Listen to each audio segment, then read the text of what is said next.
Spring had sprung. Spring had come at last in the forest. Bambi could sniff. Bambi could smell the change in the air. The days were growing longer. The nights were getting shorter. The ice and snow were quickly melting away. Ferocious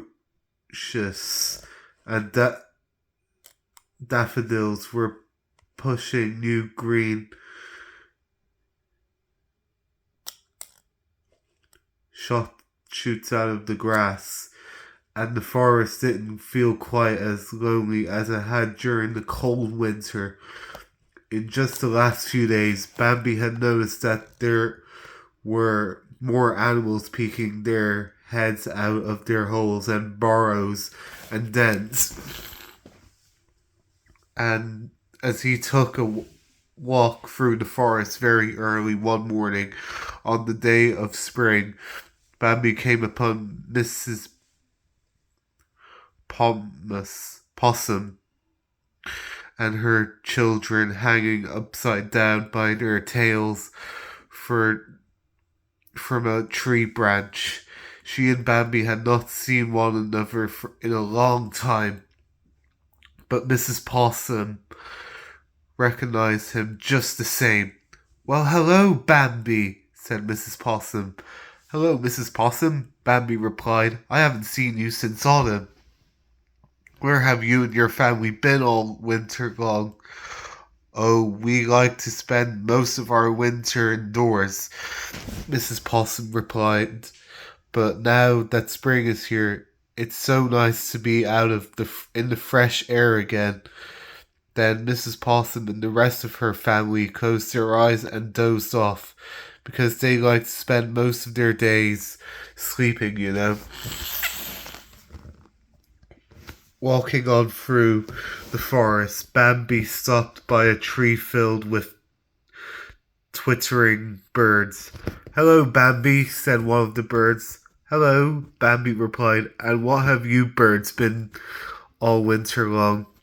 "Oh, we fly south for winter to warmer places where we can find more food," the bird explained. "But we are so happy it is spring once more. It's so lovely to be back in the forest." Then the bird joined her voice in in her family's twittering tunes. As so many months without it, the chirps and tweets were sweet music to Bambi's ears.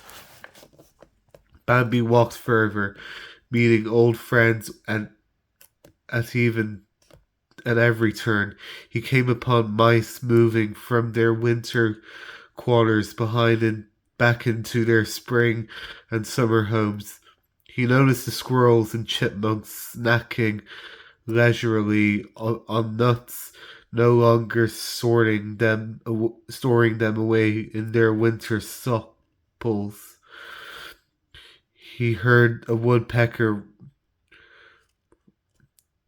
rapping at a pine tree, and he spotted the ducks out for a swim on the pond. "Yes," thought Bambi, it had been a long, cold, difficult winter, but somehow the arrival of spring made him feel that everything would be all right. Everyone he looked there was live. There were new beginnings, and most importantly, there was hope.